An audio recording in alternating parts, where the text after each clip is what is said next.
नमस्कार मित्रांनो, आपल्या सर्वांचं शेतकरी अपडेट या चॅनलवरती स्वागत आहे।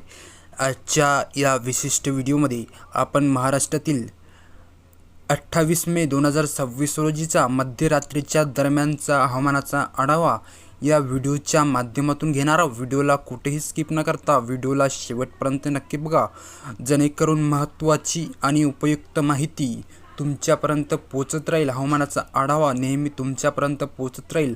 आता या ठिकाणी बघू शकतात की मुंबई लगतच्या भागामध्ये, पश्चिम किनारपट्टी लगतच्या भागामध्ये, अरबी समुद्रामध्ये या ठिकाणी बाष्पयुक्त वाऱ्याची जी स्थिती आहे ती आपल्याला वाढलेली रडारवरती दिसत आहे। कारण की बाष्पयुक्त वाऱ्याची जी स्थिती आहे ती आता चक्रीवादळाच्या स्वरूपामध्ये मुंबई लगतच्या भागामध्ये, किनारपट्टी लगतच्या भागामध्ये या ठिकाणी आपल्याला धडकलेली दिसत आहे। कारण की पूर्व मान्सूनची परिस्थिती हवामान खात्याने दर्शवलेली आहे। पूर्व मान्सूनची परिस्थिती आता मुंबई लगतच्या भागामध्ये, महाराष्ट्रातील बऱ्याचशा जिल्ह्यामध्ये, कोणत्या जिल्ह्याला त्याचा प्रभाव होणार आहे ते आपण या व्हिडिओच्या माध्यमातून जाणून घेणार आहोत। आता रडारवरती तुम्ही बघू शकत असाल की 28 मे 2026 रोजी 28, 29, 30 या तारखेदरम्यान आपल्याला महाराष्ट्रातील बऱ्याचशा जिल्ह्यामध्ये हवामानाचा आढावा या व्हिडिओच्या माध्यमातून तुम्ही जाणून घ्या।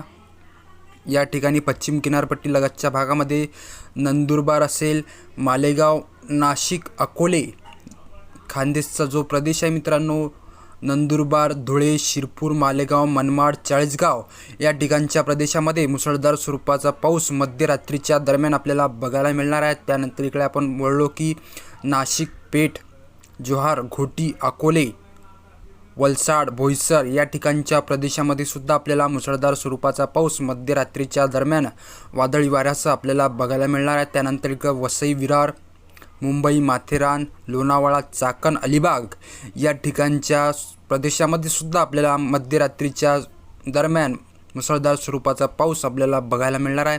त्यानंतर इकडं महाड झालं, पुणे, चाकण, भोर, दापोली, चिपळूण, सातारा या ठिकाणच्या प्रदेशामध्ये सुद्धा या ठिकाणच्या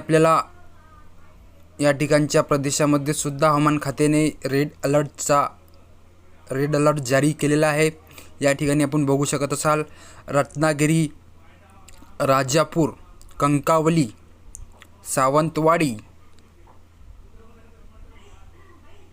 मालवण या ठिकाणच्या प्रदेशामध्ये सुद्धा मध्यरात्रीच्या दरम्यान आपल्याला मुसळधार स्वरूपाचा पाऊस बघायला मिळणार आहे। त्यानंतर इकडं कोल्हापूर झालं, ईश्वरपूर, कोंडोली, सांगली, तासगाव, कराड, विटा या ठिकाणच्या प्रदेशामध्ये सुद्धा आपल्याला मुसळधार स्वरूपाचा पाऊस मध्यरात्रीच्या दरम्यान बघायला मिळणार आहे। त्यानंतर इकडं आपण बघू शकत असाल सातारा झालं, पटण,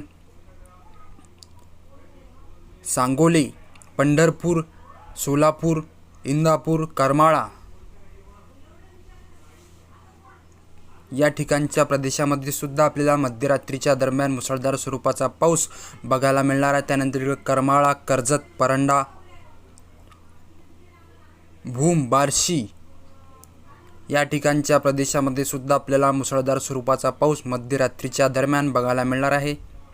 त्यानंतर इकडं दौंड, अहिल्यानगर, पारनेर, राहुरी, श्रीरामपूर, गंगापूर, छत्रपती संभाजीनगर, पैठण, भोकरदन या ठिकाणच्या प्रदेशामध्ये सुद्धा आपल्याला मुसळधार स्वरूपाचा पाऊस मध्यरात्री दरम्यान आपल्याला बघायला मिळणार आहे। त्यानंतर इकडं कन्नड झालं, फुलंब्री, भोकरदन, देवळी, सिल्लोड, चाळीसगाव, पाचोरा, शेवगाव, जळगाव, जामनेर, भुसावळ या ठिकाणच्या प्रदेशामध्ये सुद्धा आपल्याला मध्यरात्रीच्या दरम्यान मध्यम स्वरूपाचा पाऊस वादळी वाऱ्यासह आपल्याला बघायला मिळणार आहे। त्यानंतर इकडं मलकापूर, बुलढाणा, चिखली, खामगाव, मेहकर, जळगाव, जामोद, नांदुरा या ठिकाणच्या, जानेफळ या ठिकाणच्या प्रदेशामध्ये सुद्धा आपल्याला मुसळधार स्वरूपाचा पाऊस, मध्यम स्वरूपाचा पाऊस मध्यरात्रीच्या दरम्यान आपल्याला बघायला मिळणार आहे। त्यानंतर बाळापूर, पातूर, मालेगाव जो पूर्व पश्चिम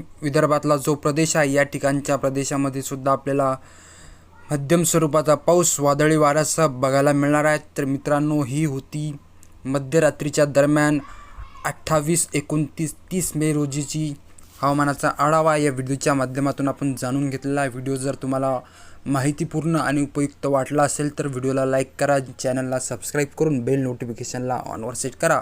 धन्यवाद। जय हिंद, जय महाराष्ट्र मित्रांनो।